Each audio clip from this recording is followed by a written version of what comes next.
Ah, os mentirosos. Com o advento da tecnologia e das redes sociais, ficou muito mais fácil para eles passar aquela conversa ou até aquela mentiraiada toda. Sim, porque afinal não precisam olhar diretamente nos nossos olhos para contar suas histórias. E assim também tem tempo para pensar milimetricamente em cada palavra falada. Mas é aí que eles se enganam.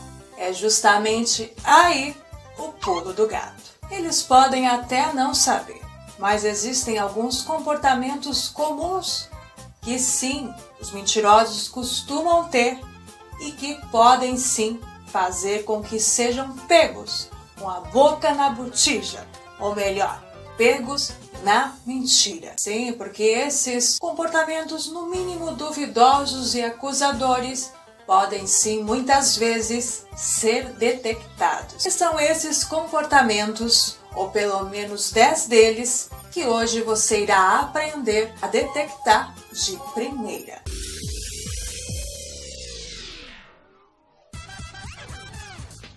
Comportamento número 1. Mensagens mais longas do que o normal. Sabe aquelas perguntas diretas que você faz e que poderiam também ser respondidas diretamente apenas com sim ou não simples? Pois é. E sabe a pessoa que você já conhece o jeito de escrever, que costuma ser breve, abreviar suas frases, responder com objetividade e de repente, de uma hora para outra, ela te responde com uma frase quilométrica que não tem mais fim. Estudos de fora do Brasil por uma instituição chamada Cornell identificou que os contadores de mentirinhas tendem como comportamento a alongar ainda mais as suas frases para tentar ocultar suas mentiras. Sim, as afirmativas falsas tendem a ser mais longas segundo esses estudos apontam. Mas este é um sinal para ficar, sim, atento. Caso a pessoa te mande um livro inteiro com resposta apenas quando você perguntou a ela o motivo dela ter faltado ao encontro de vocês. Comportamento número 2. Redação confusa e complicada. Sim, não se trata aqui de usar palavras elaboradas e cultas ao nível Shakespeare, mas sim, frases confusas.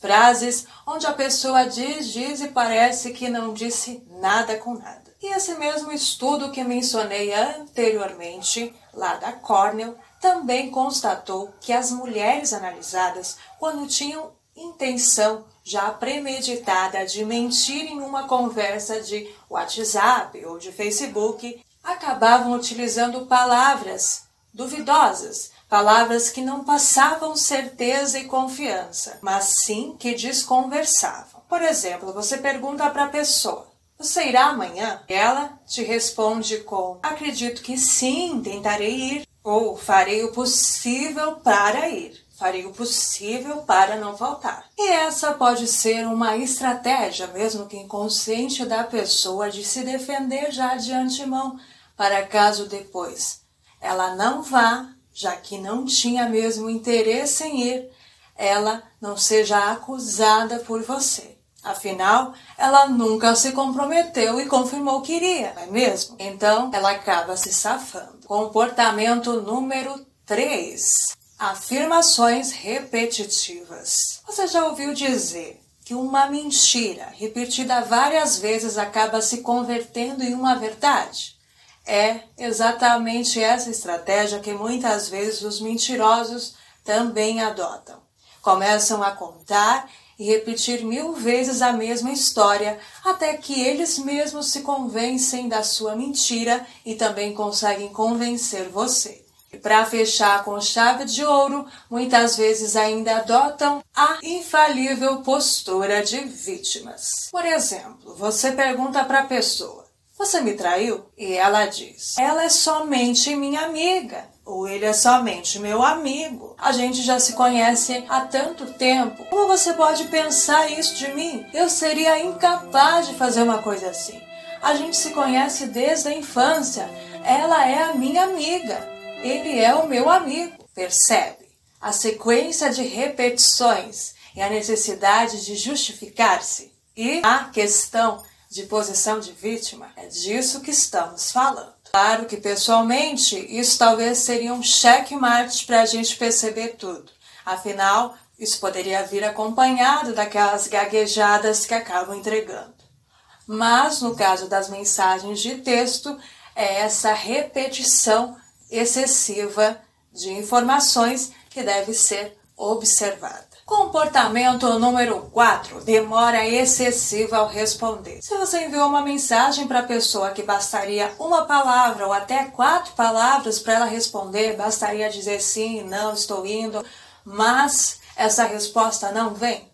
Passam horas e horas e horas e nada de resposta. Isso também pode ser um sinal de mentira. Um belo exemplo é quando você manda uma mensagem para a pessoa preocupada porque ela não chegou ainda. E ela te responde, calma, tô preso ou presa no trânsito, já tô chegando, calma. Isso depois de horas que não deu sinal de vida. Então é melhor a gente ir para o nosso próximo indício. Comportamento número 5, digitação demorada e apagar muitas vezes. Pode até não parecer, mas contar mentiras é muito mais difícil do que contar verdades. Digam os mentirosos. E se a pessoa vai te responder algo e começa a digitar e não para mais de digitar, e esse não é um comportamento comum dela, ela não costuma fazer isso, ela não é lerda por natureza. E tá aí uma coisa que pode ser sim um sinal de mentira vindo. Pois à medida que a pessoa escreve e apaga, ela vai ganhando tempo para pensar melhor, para reformular sua resposta, para ser mais convincente. E pior ainda é quando depois de toda essa digitação de 2 anos, a pessoa simplesmente apaga e não envia nada. Ou responder apenas com uma palavra, sim ou não. Então, muita atenção nisso. Comportamento número 6. Ignorar suas mensagens. Sim, você envia uma pergunta para a pessoa e passam horas e horas e um dia todo e ela sequer te responde. Claro, né? Por telefone a gente tem aquela chance de ignorar, de fingir que não viu. Isso pode sim estar acontecendo. E se a pessoa realmente estiver mentindo para você, pode ser que depois ela venha com uma lista de desculpas esfarrapadas, do tipo, estava sem bateria, engraçado, né? Ela vive sem bateria. Então, atenção para as desculpas que se repetem várias vezes e para os pretextos que são sempre os mesmos. Então, atenção. Comportamento número 7. Se acusa de volta ou muda de assunto. Sim, você faz uma pergunta intimidadora para a pessoa. Ela se sente sim confrontada. E o que ela faz? Ela começa a te acusar, a colocar a culpa em você, para que assim você perca tempo tendo que se defender. Ela vira o jogo a favor dela. Ou ela prefere ir pelo caminho mais fácil, que é mudar de assunto, tentar fazer você pensar em outra coisa, em outro problema e esquecer daquela pergunta. Comportamento número 8. Testar as suas reações. Se a pessoa deve algo, te esconde algo e sabe que pode ser descoberta a qualquer momento, ou está com peso na consciência e pensa em te confessar o que fez, ele ou ela podem começar a te testar fazendo uma pergunta para ver qual seria a sua reação caso você descobrisse o que ela fez. Poderia ser aproveitando uma situação. Por exemplo, um casal que vocês conhecem está passando por um determinado problema, uma determinada separação onde um trai o outro. Aí, ele ou ela aproveitam para perguntar para você, coitado do fulano, né? Eu nem sei o que eu faria se isso acontecesse comigo. Você, meu amor, como você agiria?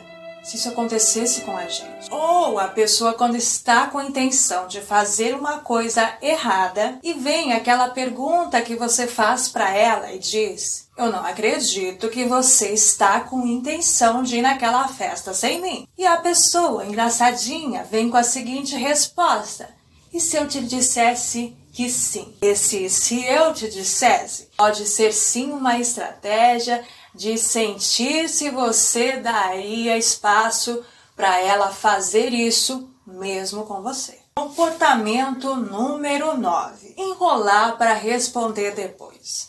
A pessoa tenta te enrolar para não responder na hora. Ela tenta deixar as coisas para depois, para não te dizer a verdade ou para talvez fugir de uma situação ou de uma conversa séria que vocês precisam ter. Então, não deixe ela te enrolar. Tente tirar a resposta dela na hora, dizendo: eu quero uma resposta agora e não depois. Quem sabe assim ela realmente não tenha escapatória. Por fim, o último da lista, o nosso número 10, que é queixar-se de algo para fugir da pergunta. Sim, a pessoa de repente começa a se sentir mal, a minha cabeça está explodindo, será que a gente pode continuar essa conversa depois? Tá aí o perigo. Pode não ser dor de cabeça, pode ser pretexto para fugir da situação, para não ter que te responder. Nesse caso também, não deixe para depois. Diga para a pessoa que você quer a resposta agora. É simples, é apenas uma pergunta. Você me responde e depois você descansa. E esses foram os nossos 10 possíveis sinais de que uma pessoa pode sim estar mentindo para você. Mas o Ministério da Sensatez alerta para você não confundir verdades com mentiras e não ficar paranoico achando que tudo que a pessoa disser a você é sim uma mentira. Não pense assim. Tente sempre avaliar a situação e ir a fundo. Só assim você vai saber se o que você suspeita é realmente real ou se é somente coisa da sua cabeça. E quando eu falo em coisa da cabeça, eu não estou falando em chifrinhos. Estou falando realmente em confundir as coisas e ver coisa onde não tem. Beijo grande para você, fica com Deus e até o nosso próximo vídeo, sim, se Deus quiser. Espero você. Até lá. Tchau, tchau.